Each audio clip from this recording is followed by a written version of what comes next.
Hey guys, so this is Heart of Ruth again, and this is just part two of the message that I just started putting out there. The first one that was uploaded. I apologize for the ending there. There was just an announcement being made in my neighborhood, and there was all this noise, and I couldn't hear myself, and I'm pretty sure you guys couldn't hear me anymore. So this is part two.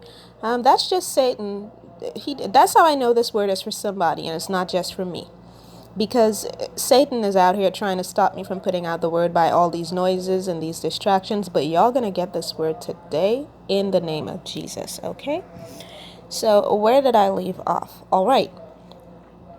Your person is proud to say they love you, just like the lyric says. I'm so proud to say I love you. And for the ones who don't know, this is I Just Can't Stop Loving You by Michael Jackson. And the Lord spoke to me about my kingdom spouse through this song, okay?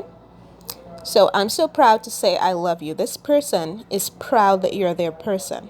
Okay? It's unbelievable to them. Sometimes they think, wow, I can't believe I'm this blessed to have this person be my person.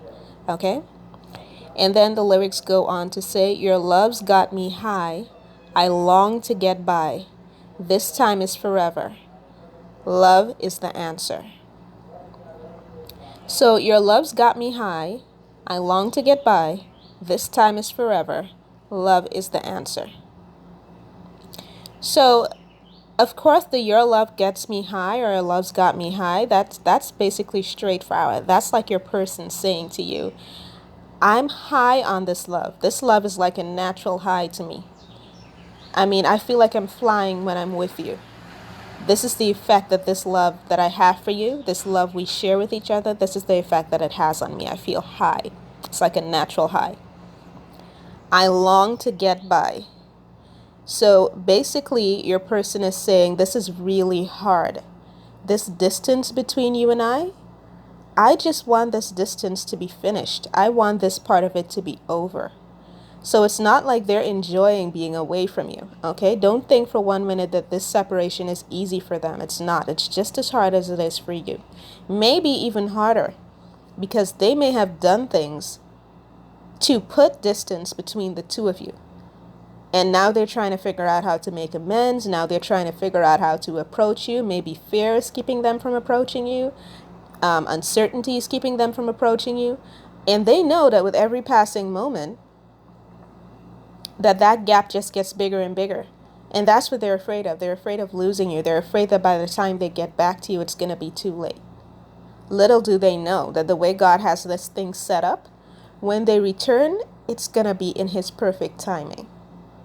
No matter how scared they are, no matter how many times they delayed because they were scared, it is still going to happen in His perfect timing, okay? When Jonah ran away from preaching to Nineveh, from ministering to Nineveh so that they would turn from their wicked ways, even though Jonah ran away and God allowed it, that did not delay that message from being delivered to Nineveh. It was still delivered at the time, the appointed time, that God put it to be delivered, that God set it up to be delivered. So Jonah running away from it didn't do anything to delay it. It wasn't delayed. It only seemed that way to Jonah. But Jonah, it was bigger than Jonah. God had the whole thing orchestrated the entire time. Okay, so it's the same thing with this. Your person may think that they're saying, I long to get by. So it's like, I know that I'm stalling. I know that I'm taking forever to come back to you. I'm like, figuratively speaking, I'm taking forever. And I know you're growing impatient. And I'm just longing to find a way to get to you sooner, to end this distance, to close this gap between us. Okay? And then there's this time is forever and love is the answer. Now, this time is forever can be taken, that has a double meaning.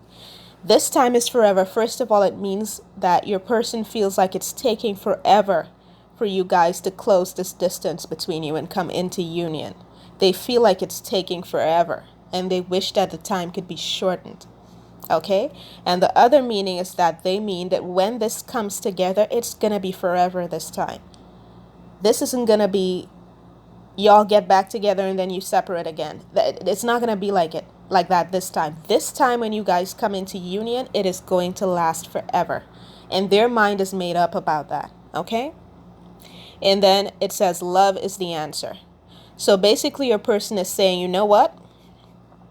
And this spoke so loudly to me, this love is the answer, spoke so loudly to me because the last time I saw, one of the last few times that I actually saw my person, I remember that I said to him, you know what? Our love is strong, and that's what I hold on to. So when I saw this part, love is the answer, it's like I felt like he was directly saying this back to me, like he was reminding me of what it is I said to him. Because I was the one that said our love is strong, and that's what I hold on to in the midst of all of this chaos. So it's like he is saying back to me via this song that, you know what? Love is the answer. You taught me that. You told me that. You told me that this love that we have is strong enough to overcome this. So love is the answer. And this is what your person is saying to you as well. So I'm going into the second and third verse now.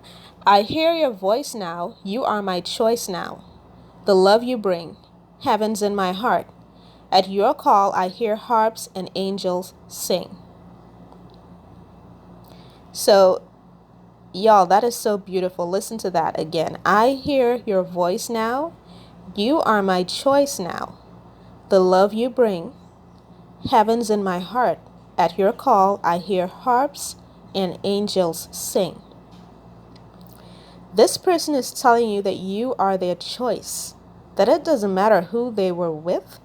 It doesn't matter if the counterfeit is still in the picture, if the counterfeit is giving them a hard time, if the counterfeit doesn't want to give them up. You are their choice. You are God's choice, and they're reassuring you of this. And they want you to know that your love is heavenly. It's the closest thing to heaven that they've ever experienced. That's why it says, the love you bring, heaven's in my heart. At your call, I hear harps and angels sing. So it's like whenever you reach out to this person, whenever you call this person, whenever they call you, whenever they see you, they feel like heaven is cheering them on. Like heaven is cheering you guys on. And that's exactly what's happening. Because all of the heavenly hosts know about this love story. Your love story is popular up there. You've got a whole army of angels just cheering you guys on, okay? And then it goes on to say, you know how I feel? Again, this thing can go wrong. I can't live my life without you. I just can't hold on. I feel we belong. My life ain't worth living if I can't be with you. So that is where this person is at in their minds. This is where your person is at. They feel like, what is the point of doing life if I don't get to do it with you? Now, I'm not saying that your person is suicidal. They know that they still have God, and that God is basically all that they need to get by. But at the same time, they feel like life and all of the work they put in, all of their labor and everything would be in vain if they don't get to spend it with you by their side. So it's not just like they want companionship. No, they want you. They want your companionship.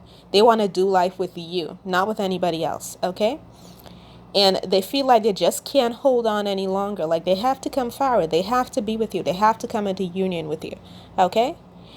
And then it goes on to say, I just can't stop loving you. I just can't stop loving you. And if I stop, then tell me just what will I do? So loving you has become like breathing for your person. It's as natural as breathing in air. It's as natural as oxygen. Like, how do they stop? They don't know how to stop. And you know, there are so many things in these lyrics that remind me so much of my person, and that's how I knew that this song was so personal to me when I saw it. I actually had to laugh because I was like, Lord, you were all up in our conversations, just looking at everything. Because, I mean, there was a time that I playfully told my person to leave me alone. I just playfully said that to him, and he said, how do I do that? I don't know how to leave you alone. So it's basically like the same thing here. This person is saying that what else can I do but love you? I don't know how to do anything else. If I stop loving you, tell me what else is there for me to do. Okay? And then it goes on to say, at night when the stars shine, I pray in you I'll find a love so true. When morning awakes me, will you come and take me? I'll wait for you. So this is basically like this person is saying to you, at night they stay awake and they wonder if you love them as much as they love you. Because they know how they feel about you, but they're still in this place of shock or this place of awe where it's like, this person, I never thought that I would have a chance with this person. So I wonder still, even now, if this person loves me as much as I love them, as I love her, as I love him. And I also wonder if because of the distance, this person has forgotten about me or if they still love me. So they're questioning whether or not, they're hoping to God that you love them as much as they love you. Okay? And then it says, when morning awakes me, will you come and take me? I'll wait for you. So basically they're saying they just wish they could open their eyes and see you next to them. But at the same time, they know that even though that can't happen right now, it's not happening right now in the moment, they'll wait for you.